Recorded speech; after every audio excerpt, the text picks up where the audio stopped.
Practice Test 2. Paper 2. Listening. Part 1. There are 7 questions in this part. For each question, there are 3 pictures and a short recording. Choose the correct picture and put a tick in the box below it. Before we start, here is an example. Where did the man leave his sunglasses? Oh no, I've lost my sunglasses. Well, you had them on in the car. Perhaps you left them inside. No, I remember taking them off when we parked outside the restaurant. Perhaps I left them in there, or in that shop we went into just before we had lunch. No, you didn't leave them in the shop because you put them on the table while we were eating. They must still be there. Come on, we'll go and get them. The second picture is correct, so there is a tick in box B. Look at the 3 pictures for question 1 now.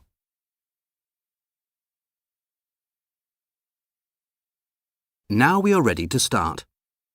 Listen carefully. You will hear each recording twice. 1. Where will they go on holiday? We'd better start thinking about where to go on holiday this year. If we wait too long, everything at the seaside will be booked up. I'd like to do something really different this year. My boss was saying he and his wife went to stay on a farm and they helped to look after the animals and pick the fruit. It would make a change from lying on the beach or walking in the mountains. What a good idea. Let's do that. Can you ask him for the details? Yes, OK. 2. What are they cleaning? Well, it's going to be a long job cleaning this. It's dirtier than I thought. Don't worry, we've got all afternoon. Have you got 2 sponges and some shampoo? I'll start at the front and you start at the back. No, I want to do the wheels first. Should we clean inside too? The seats look really dirty and there's rubbish all over the floor. Well, I told Dad that we'd wash it. If we're going to do the inside too, we need to ask for more money. Good idea. 3. Where is the water coming from? Look, there's water all over the floor. Last time this happened, you hadn't shut the fridge properly and all the ice melted. Well, it's not open now. It must be that big plant in the corner. You've given it too much water, as usual. I haven't watered it for days, actually. And in any case, the water seems to be on the other side of it. The washing machine's been making a funny noise again lately, and the plant's next to that. Yes, you're right. Look, there's water all round it. 4. What will they eat at the picnic? What shall we take to eat at the picnic? I've got some chicken legs in the fridge. Oh, not again. We always have those when we go on a picnic. Let's take the same as when we went to Scotland last year. It was delicious. What, you mean the cheese sandwiches? Actually, I was thinking of that pasta salad with olives and tomatoes. We could take some paper plates to eat it off. The sandwiches are what we had when we went to Wales. I don't want those again. OK. 5. What subject will the class do first this morning? OK, now listen. There's a slight change to the timetable this morning because Marie, the French assistant, is off sick. You'll still be having computer studies and art as usual today, but it will be art instead of French after the morning break and computer studies up until the break. We hope that Serge, the other French assistant, will be able to give you your conversation class this afternoon instead of this morning, but he's not here this morning, so we'll have to wait and see. 6. Which T-shirt does the girl choose? Come on, Julia, hurry up and decide which T-shirt you want. I can't stand here all day. Well, I like this one with lions on it, but the one with the dolphins is nice too. What about this one with bears? Look, they're really cute. Dad, I'm not wearing a T-shirt with teddy bears on it. How old do you think I am? OK, I'll have the dolphins because the lions don't look very real anyway. Right. 7. Which suitcase does the woman buy? Excuse me, I'd like to buy a suitcase, please. Can you tell me the difference between these three here? Well, the real leather one is the most expensive, but is very good quality. The plastic one is the cheapest, but if you want my opinion, I'd buy a metal one. I see. That's the mid-priced one. It is. Everybody's using them because, although they're not the cheapest, they're almost unbreakable and quite light to carry. OK, I'll take it. That is the end of Part 1. Part 2. Now turn to Part 2, questions 8 to 13. You will hear an interview with Stella Brady, who is a professional photographer. For each question, put a tick in the correct box. You now have 45 seconds to look at the questions for Part 2.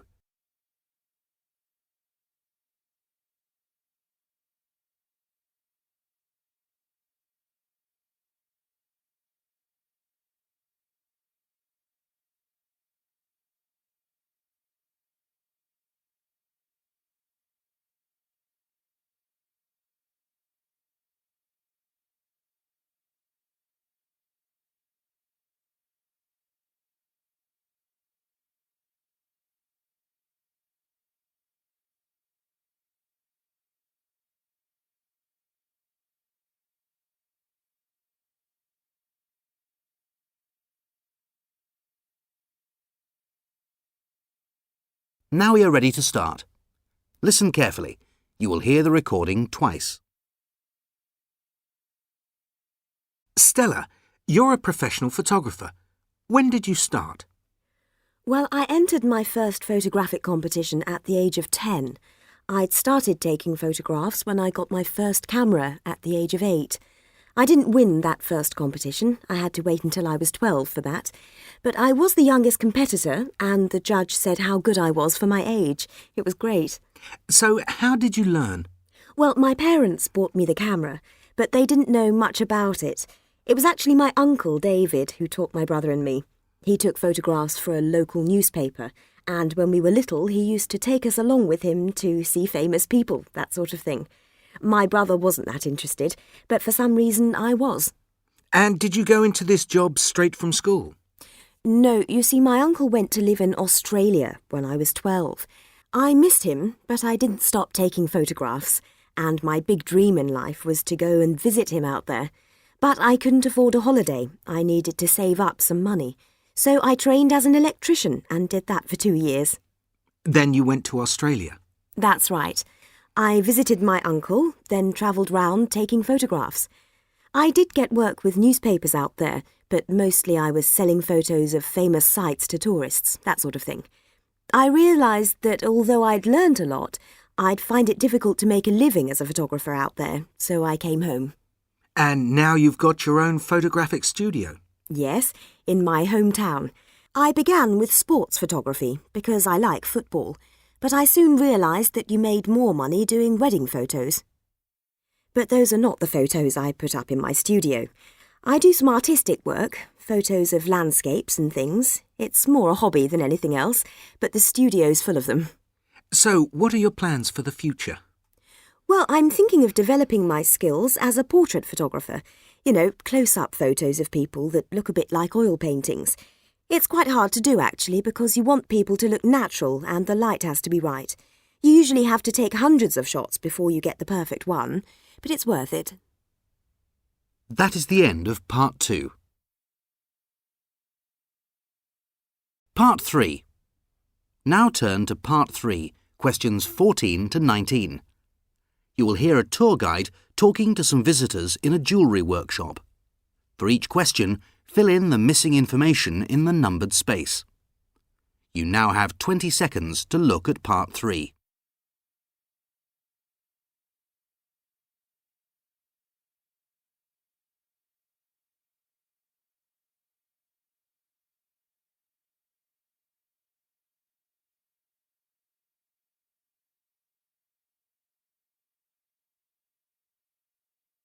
Now we are ready to start. Listen carefully. You will hear the recording twice. Good morning. I'd like to welcome you to our jewellery workshop. Before we begin our tour, where you'll have the chance to meet some of our artists, let me tell you a little about the history of the workshop. It was started 5 years ago by a group of artists from different countries who had studied here in London. Although there are also artists from Asia and South America in the group, it is artists from Africa who really lead the workshop, and the style of the pieces of jewellery made here reflects that. You will see people making jewellery made out of many different materials. Gold is the metal that we use most of all, but you will also see both copper and silver as well. Also, don't expect to see too many expensive stones like diamonds.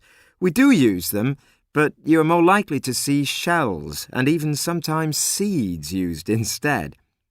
When an artist makes a piece of jewellery, they usually begin with a shape, and you'll see them working from drawings as we walk around. Then they have to select a colour and a material. Many of the artists here get their ideas from music, so you'll hear some of that as we walk around too. Even so, artists often make many trial pieces before they get the design just right. Although we do make rings, necklaces and earrings like all jewellers, this workshop is most famous for jewellery that can be worn in the hair. If you'd like to try on any of the pieces, there will be a chance to do this in the gallery and shop, which we'll visit at the end of the tour. So if you're all ready, I'll take you... That is the end of Part 3. Part 4. Now turn to Part 4, questions 20 to 25. Look at the 6 sentences for this part. You will hear a conversation between a boy, Darren, and a girl, Monica, about a football match. Decide if each sentence is correct or incorrect. If it is correct, put a tick in the box under A for yes. If it is not correct, put a tick in the box under B for no. You now have 20 seconds to look at the questions for Part 4.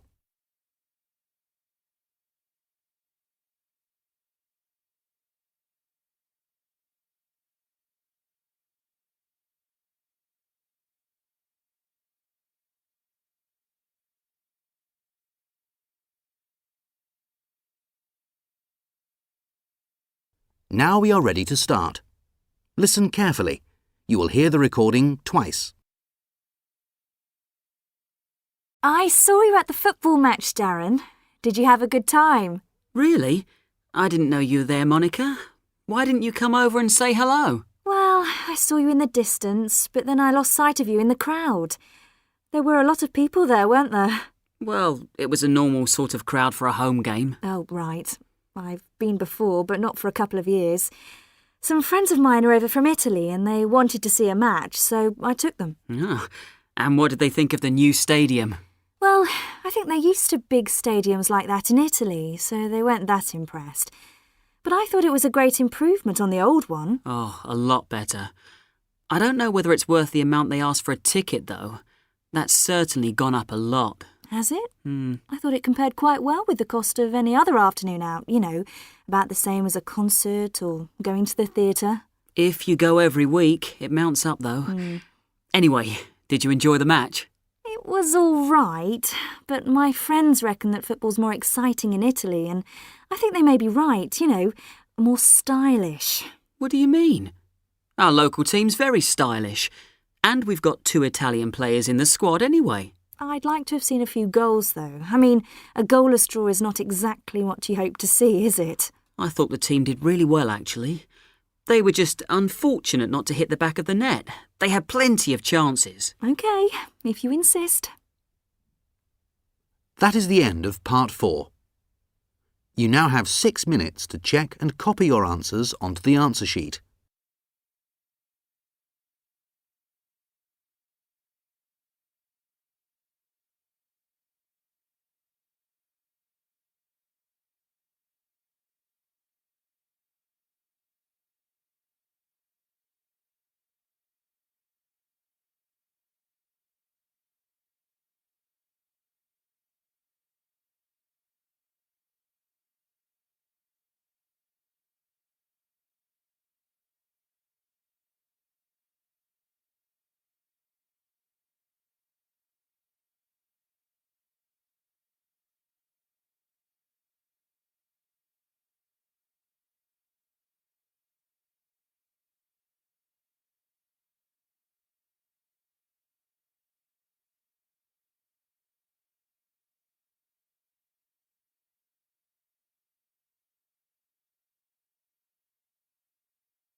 You have 1 more minute.